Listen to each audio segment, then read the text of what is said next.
성경 말씀 민수기 35장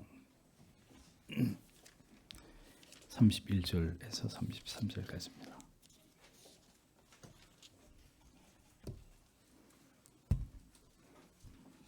같이 읽겠습니다.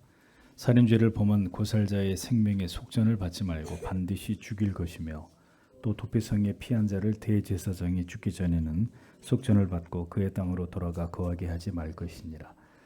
너희는 거하는 땅을 더럽히지 말라. 피는 땅을 더럽히나니 피 흘림을 받은 땅은 이를 흘리게 한 자의 피가 아니면 속할 수 없느니라. 아멘. 웨스트민스터 대유리 문답 오늘 136문을 해설합니다. 136문 제6계명에서 금지한 죄는 무엇인가? 제6계명에서 금지된 죄는 공적 재판이나 합법적인 전쟁 혹은 정당 방위 외에 우리 자신이나 다른 사람들의 생명을 빼앗는 모든 행동이다. 합법적이며 필요한 생명 보존의 방편을 소홀히 하거나 철회하는 것, 죄악된 분노, 증오심, 질투, 복수하려는 욕망을 가리는 모든 과도한 격분, 산란하게 하는 염려와 육료와 술, 노동 및 오락을 무절제하게 사용함과 격동시키는 말과 다툼, 구타, 상해, 다른 무엇이든지 사람의 생명을 파멸하기 쉬운 것이다. 네. 6계명, 즉 살인의 죄에 해당이 되지 않는 예외가 있음을 대유리 문답에서 설명을 합니다. 그것은 공적인 재판의 결과로 인한 사형과 그다음에 적이 쳐들어왔을 때 적군을 물리치기 위한 전쟁에서의 불가피한 사람을 죽이는 일, 그리고 자기의 생명을 지키기 위한 정당한 방위가 이 살인하지 말라는 이 계명에는 해당이 되지 않는다. 이렇게 기술을 합니다.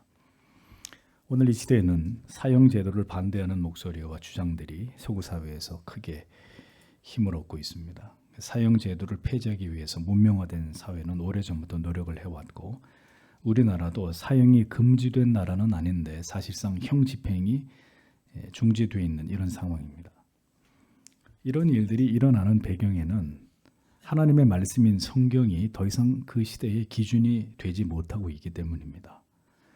정부와 사법 체계가 더 이상 하나님의 정하신 법과 규례에 근거하지 않고 이미 오래전에 탈기독교화 되었기 때문에 이런 일들이 가능한 일인 것이죠. 오늘 이 시대에 만연한 인간의 사고는 철저하게 인본주의 사상이 그 중심에 세워져 있습니다. 사형제도는 원시 시대의 산물로 취급을 해버리고 인권을 앞세운 이 시대는 이제 인간에게 과거의 형법을 적용하는 것은 부당하다라는 취지에서 이런 식의 사고 방식이 더 많은 지지를 얻고 있는 이런 시대입니다.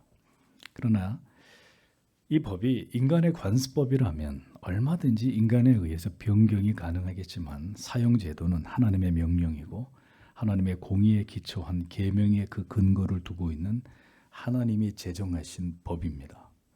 그러니까 인간 사회와 정보와 법이 이것을 변경할 권리가 없음에도 불구하고 이제는 이 하나님께서 세우신 법을 인간이 무너뜨리고 파괴시켜서 하나님을 정면으로 거스르고 있는 것을 볼 수 있습니다. 사형제도가 폐지된 나라에 범죄율이 그래서 감소했나요? 전혀 그렇지 않죠.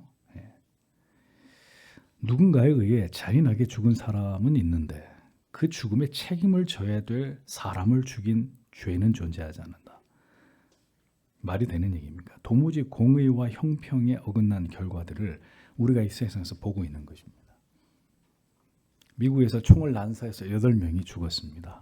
그런데 그 사람을 죽인 살인범에게 무죄가 선고됐습니다. 이유는 사회가 그를 그렇게 만들었다. 알코올 중독자에, 마약 중독자에 그의 불행한 과거가 그 사람으로 하여금 그런 죄를 저지르게 했다. 그럼 8명의 죄 없이 죽은 사람의 인권은 어떻게 되는 겁니까? 그러니까 이런 말도 안 되는 이런 일들이 자행되고 있는 것이다. 그래서 세상이 아름다워졌습니까? 성경은 살인을 저지른 자는 반드시 죽이라고 명하고 있습니다. 피를 흘리게 한 자는 자기의 피를 흘림으로써 그 죄를 속할 뿐이라고 말씀하고 있습니다. 살인은 하나님께서 부여하신 생명을 인간이 거둔 지극히 하나님을 모독하는 죄악입니다. 하나님의 형상을 따라 지음받은 하나님의 소유물을 인간이 훼손해서 그를 죽게 한 것은 가장 가증스러운 죄악이기 때문에 하나님은 사람을 죽인 자는 그것이 고의가 아닌 것을 제외한다면 반드시 그를 죽여서 그 죄값을 치르게 하라고 말씀하고 있습니다. 국가에게 주신 권력은 이렇게 악을 행하는 자에게 정당하게 칼을 사용할 수 있는 하나님이 위임하신 것이라는 것을 로마서 13장 4절이 말씀하고 있잖아요. 그는 하나님의 사자가 되어 내게 선을 이루는 자니라. 그러나 내가 악을 행하거든 두려워하라. 그가 공연히 칼을 가지지 아니하였으니 곧 하나님의 사자가 되어 악을 행하는 자에게 진노하심을 위하여 보응하는 자니라. 그래서 그가라는 그는 왕을 가리키는 거죠. 국가의 권력을 가리키는 것입니다. 칼을 공연히 갖지 않았다. 악을 행하는 자에게 하나님의 진노를 보응하기 위해서 하나님이 권력자에게 법의 이 권력, 법을 행사할 수 있는 권력을 주신 것이다. 적군이 쳐들어와서 전쟁이 일어났습니다. 그리스도인들은 나아가서 싸워야 되고 적을 물리쳐야만 합니다. 물론 모든 전쟁이 합법적인 것은 아닙니다. 그렇죠? 지금 러시아가 우크라이나를 침공한 게 합법적인가요? 아니잖아요. 공산주의 국가가 민주주의 국가를 공격해서 죄 없는 사람을 죽일 때, 또 나치가 잔인하게 유대인들을 이유 없이 유대인이라는 이유만으로 학살할 때, 자, 이 전쟁에 크리스찬이 가담해야 되냐 말아야 되느냐, 유대인들을 죽여야 되느냐 그렇지 않느냐, 자, 이 문제는 별개의 문제라는 거죠. 그래서 모든 전쟁에서 사람을 죽이는 건 하나님의 뜻이다 이렇게 말할 수 없는 것이죠. 이런 상황이라면 우리는 저항을 해야 되는 거죠. 나는 이 전쟁에 참여할 수 없다. 내가 죽는 한이더라도. 이런 불법적 침략에서 사람을 죽이는 것은 살인입니다. 그러나 불법한 침략을 받아서 적을 물리치기 위해서 전쟁터에 나가 적을 죽이는 것은 적법한 일이라는 겁니다. 합법적이지 않은 모든 부당한 폭력에 맞서는 것은, 즉 정당하게 스스로 방어하는 일은 언제나 합법적인 것입니다. 그것은 권리이고 동시에 의무이기도 합니다. 왜냐하면 사람들을 불법한 폭력으로부터 지키는 것은 나를 위한 일뿐 아니라 이웃을 위해서도 반드시 그렇게 해야 되는 일이기 때문입니다. 우리는 언제나 이 범죄적 폭력으로부터 우리 자신과 가족과 교회를 지켜야 될 의무와 책임이 있다는 사실을 기억하십시오. 불법한 폭력으로부터 교회가 저항하지 않고 무저항주의로 간다? 이건 성경적이진 않습니다. 불의한 불법한 범죄적 폭력에 대해서 우리는 맞서서 우리 성도와 교회를 지켜야 될 의무와 책임이 있다. 자기 자신을 지키지 않고, 즉 정당 방위나 자기 방어의 수단을 모두 스스로 포기하고 살인의 죽음에 내어주는 것은 그의 이웃을 사랑하는 자가 아닙니다. 그는 과도하게 성경을 잘못 적용하고 있는 자이고 자기 자신을 전혀 사랑하지 않는 자입니다. 하나님의 형상을 입은 자기를 보호해야 될 의무를 다하지 않는 것입니다. 우리가 진리 때문에 생명을 버려야 될 순간에 순교를 하는 것과 그런 차원이 아니라 불법 부당한 폭력에 이유 없이 나를 내어주어서 내가 그것에 의해서 괴롭힘, 고통을, 위해를 당하는 것은 같은 문제가 아니란 말이죠. 그렇게 우리가 우리 자신을 부당한 폭력이나 살인으로부터 지키는 것은 합당한 일이나 결국 우리의 생명을 버려야 되는 순간이 올 때는 우리는 우리가 믿는 신앙과 그 고백을 위해서 죽음도 두려워하지 않는 자가 되어야 한다는 것입니다. 이어 대유리 문답은 합법적이고 필요한 생명 보존의 방편을 소홀히 하거나 철회하는 것, 죄악된 분노, 증오심, 질투, 복수하려는 욕망을 6계명이 금하고 있다라고 이렇게 말을 합니다. 방금 말씀드린 대로 합법적이고 필요한 생명을 보호해야 되는 모든 방편을 자신에 대해서나 누구에 대해서도 소홀히 하거나 철회하지 말아야 된다고 대유리는 분명히 설명을 합니다. 자신의 생명을 지키는 일 또한 자신뿐 아니라 다른 누구에 대해서도 그의 생명을 보존하고 지켜야 하는 일을 우리가 소홀히 하거나 그것을 철회하는 것은 살인에 준한 죄가 된다. 살인이 일어나는 것을 방치하는 죄가 된다라는 거죠. 그러니까 누군가가 죽어가는 것을 볼 때 저대로 두면 분명히 죽을 것을 안다면 우리는 모든 조치를 취해서라도 그를 살려서 그 생명을 보존하기 위해서 노력해야 합니다. 만일 그 일에 대해서 내가 몰랐으면, 그런 일이 일어난다는 걸 몰랐으면 모를까, 그 일을 내가 지금 보고 있는데 그것을 외면하거나 의무를 피하면 이것은 살인에 동참하는 죄가 된다는 것이죠. 그래서 우리는 탈북자들을 도와야 되고, 마약에 중독된 사람들, 자신을 지킬 힘이 없는 고아들, 엄마의 태 속에서 자라고 있는 아기들의 생명을 보호하고 보존하는 일에 최선을 다해야 합니다. 제3세계에서 오늘도 사투를 벌이면서 살아남기 위해서 애쓰고 있는 이런 사람들에 대해서 우리가 방치하거나 방조하거나 외면하지 말아야 된다는 거죠. 그러니까 생명 보존의 방편을 소홀히 하거나 그 일을 그만두는 일이 없도록 해야 된다라고 계명에서 분명히 우리에게 이것을 가르치고 있습니다. 뿐만 아니라 우리 안에 일어나는 살인에 준한 감정까지도 다스려야 된다. 대율은 이렇게 우리에게 설명하죠. 살인에 준한 감정이 뭐예요?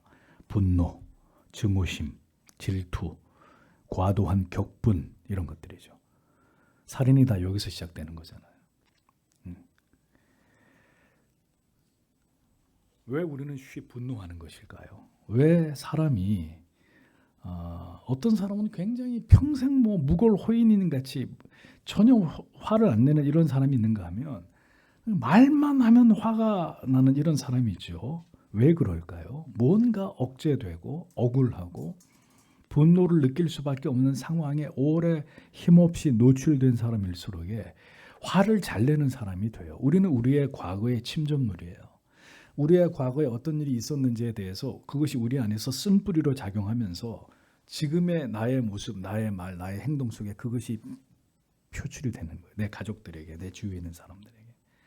그러니까 지나간 과거 속에서 이에 대해서 상처가 깊은 사람일수록에 이것이 우리 안에 온전히 계속되고 그 감정이 이것이 해소되지 않을 때 우리는 우리 주변에 있는 모든 사람들에게 쉽게 분노를 드러내는 실수를 자꾸 자행하게 되는 것이죠.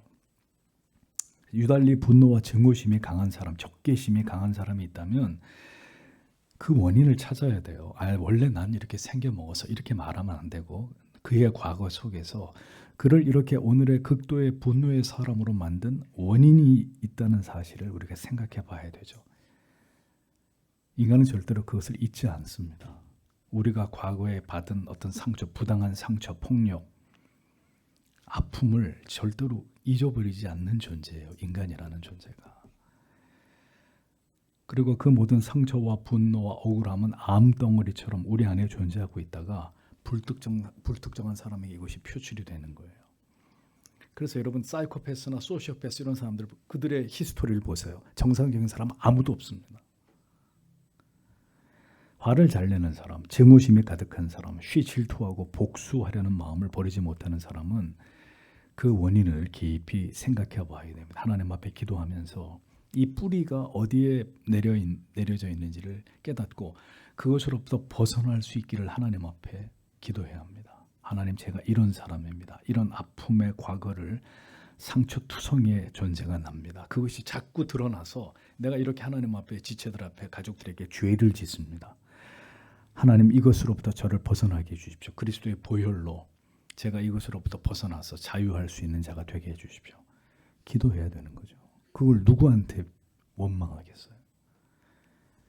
인간은 과거에 의해서 지배를 당하는 어리석은 존재입니다. 그 과거가 고통스럽고 불행하다면 그것이 반드시 오늘의 나에게 심각한 나와 내 주변 사람들에게 영향을 미치게 되어 있습니다. 자신의 실존을 깨닫고 이 부분에 있어서 하나님의 사랑과 긍휼과 은혜가 임해서 내가 새롭게 될 수 있기를 기도하고 그런 자신을 남에게 알리는 걸 부끄럽지 않게 여겨서 이런 나를 위해서 기도해 주시고 나를 이해해 주십시오. 이게 겸손입니다. 이렇게 생겨 먹었어. 이건 겸손이 아니란 말이에요. 자신의 연약함을 볼 수 있는 눈과 마음이 필요합니다. 그래서 예수의 사랑으로 자신이 그것으로부터 벗어나 더 주님을 닮아가는 존재로 변모되어 가기를 성도는 평생의 노력을 기울여야 합니다. 이게 얼마나 아름다운 모습입니까? 그것을 극복하기 위해서 하나님 앞에 무릎을 꿇는 이 얼마나 성화에 있어서 아름다운 모습입니까? 상처를 입은 사람은 다른 사람에게 상처를 주게 돼 있습니다. 이 모든 것이 인간의 죄에서 비롯된 일들이거든요. 이것을 부정하려 해서는 안 되고 인정하고 받아들이고 이것이 나의 모습이다. 죄악된 이게 내 실존이다. 정직하게 시인해야 합니다. 그리고 하나님의 도우심을 구해야 합니다. 분노, 증오심, 질투, 복수의 욕망들 모두 깨어진 죄의 모습, 죄악들의 모습들입니다. 이러한 것들을 우리 안에서 버리고 그리스도의 의와 사랑과 온유와 겸손과 자비와 용서의 마음을 우리 안에 하나님께서 채워주시기를 성도는 기도해야 된다는 것이죠. 그것으로 결코 하나님의 의를 이루어갈 수 없기 때문입니다. 그래서 우리 안에 이러한 지체들 안에서 이런 쓴뿌리를 볼 때마다 기도하면서 하나님 앞에 우리 모두를 쳐서 복종시킬 수 있기를 하나님 앞에 구해야 합니다. 공동체를 같이 섬기다 보면 우리의 이런 모습들이 다 드러나요. 감출 수가 없어요. 1, 2년 동안은 안 그런 척 할 수 있는데 결국 시간이 지나면 우리 안에 모든 모습들이 다 드러나요. 그럼 어떻게 해야 됩니까? 언제나 먼저 용서를 구하고 자기의 모습을 인정하는 자들이 되어요. 자존심 같은 거 다 내려놓고요. 무슨 신자에게 자존심이 필요합니까? 그것이 우리가 이 계명에서 자유할 수 있는 길입니다. 수많은 염려와 그리고 과도한 육류와 술을 마시는 일, 그리고 노동과 오락에 집착하는 일, 이 모든 무절제는 스스로를 파괴하고 자기를 해롭게 하는, 자기를 죽음에 이르게 하는 일이기 때문에 교리는 이것 또한 경계하고 지양해야 된다, 이렇게 권고합니다. 수많은 염려. 여러분들 여전히 염려하시죠? 근데 염려의 대부분은 아직 일어나지도 않은 일이에요. 아직 일어나지도 않은 일을 생각하면서 염려를 하는 거예요. 빌립보서 4장 6절에서 7절에 아무것도 염려하지 말고, 아무것도 염려하지 말고 그랬어요. 모든 것을 다 염려하고 주님을 믿으라, 주님을 쫓으라. 아무것도 염려하지 말고 오직 어떻게? 오직 모든 일에, 그대가 염려하는 모든 일에 기도와 간구로 너희 구할 것을 감사함으로 하나님께 아뢰라. 그리하면 모든 지각에 뛰어난 하나님의 평강이 그리스도 예수 안에서 너희 마음과 너희 생각을 지키시리라. 염려할 문제가 있는 게 아니고요, 기도할 제목이 있는 것일 뿐입니다. 왜 염려를 하고 계세요? 염려한다고 해서 우리의 키를 우리가 1cm라도 크게 할 수 있어요? 염려는 내 생각대로 되어야 한다는 강박에서 오는 겁니다. 이렇게 돼야 된다. 내가 원하는 대로 꼭 이대로 돼야 돼. 근데 그렇게 안 되면 어떡하지? 내 생각대로 되어야 된다는 강박에서 염려가 와요. 또 내 계획대로 되지 않을 것이라는 불안함에서 염려가 비롯됩니다. 그러니 어떻게 해야 되겠습니까? 나에게 가장 좋은 것을 가장 좋은 방법으로 가장 합당한 때에 허락하시는 분이 하나님이다. 이거 믿으면 되는 거예요. 그래서 하나님께 맡기면 되는 건데 이게 안 되는 거예요. 다시 내 뜻대로, 내 생각대로, 내 계획대로 돼야 된다라는 이 고집 때문에, 그렇게 안 되면 어떡하나 하는 이 불안함 때문에 염려가 온다. 그러니까 그 생각을 내는, 이건 내 생각이다, 이건 내 고집이다, 이건 내 마음이다, 내 생각이다. 아니, 하나님은 나보다 무엇이 더 나에게 필요하고 어떤 것이 나에게 더 좋은 것인지 그분은 정확하게 그 모든 것을 알고 계신다. 그 모든 것을 알고 계시는 하나님이 하나님의 뜻대로, 하나님의 계획대로, 하나님의 때에 이 모든 것을 이루어 주실 것이다. 그러므로 이 모든 문제를 나는 하나님께 맡긴다. 이 자세가 필요하다는 거죠. 내 마음대로, 내 생각대로가 아니라 하나님의 뜻대로, 선하신 나의 아버지 하나님의 계획대로 하나님 모든 것이 되어지리라고 저는 믿습니다. 저는 잠잠히 기도하며 기다릴 뿐입니다. 이렇게 마음을 바꾸시라는 거죠. 마음을. 아니야. 내 생각대로 돼야 돼. 무조건 내 마음대로 돼야 돼. 그러니까 염려가 끊이지 않죠. 그러니까 늘 불안하고 초조하죠. 위에는, 사람의 위에는 모든 신경이 집중되어 있습니다. 위. 그래서 염려하고 걱정하고 스트레스 받으면 어떻게 돼요? 위가 쿡쿡 쑤셔요. 결국 위염에 걸리고 더 심해지면 소화도 잘 안 되고 위궤양에 걸리고 그 다음에 위암이 되잖아요. 염려는 자신을 병들게 하고 죽게 하는 겁니다. 우리에게 필요한 것은 염려가 아니라 기도예요. 기도. 하나님께 맡기는 거. 하나님의 뜻대로 되기를 원합니다. 데오 보렌테, 하나님의 뜻대로. 그 다음에 과도하게 고기를 좋아하는 사람, 술을 즐기는 일은 신자에게 금해야 할 일입니다. 한 잔의 술이라도, 아까도 얘기했죠, 한 잔의 술이라도 우리에게 치명적이에요. 육고기를 좋아하면 역시 암에 걸릴 확률이 높아지죠. 돈을 벌기 위해서 심각하게 자기의 육체를 혹사시키면 마찬가지의 결과에 도달합니다. 오락에 있어서도 절제가 없는 중독이면 이것 또한 자기 영혼과 정신을 망치는 거예요. 오락인데도 중독이 돼버렸다? 끝난 거예요. 우리는 우리 자신을 돌아보아서 하나님을 섬기고 하나님을 배우고 알아가고 믿음의 지체들과 삶을 나누는 일에 더 우리의 시간과 마음을 쏟아야 합니다. 그것이 하나님의 은총 아래서 우리가 건강하고 안전하게 살아가는 길입니다. 격동시키는 말과 압박, 다툼, 구타, 상해 그 밖에 무엇이든 사람의 생명을 파멸로 이끌어가는 모든 일들을 신자는 피해야 된다라고 얘기합니다.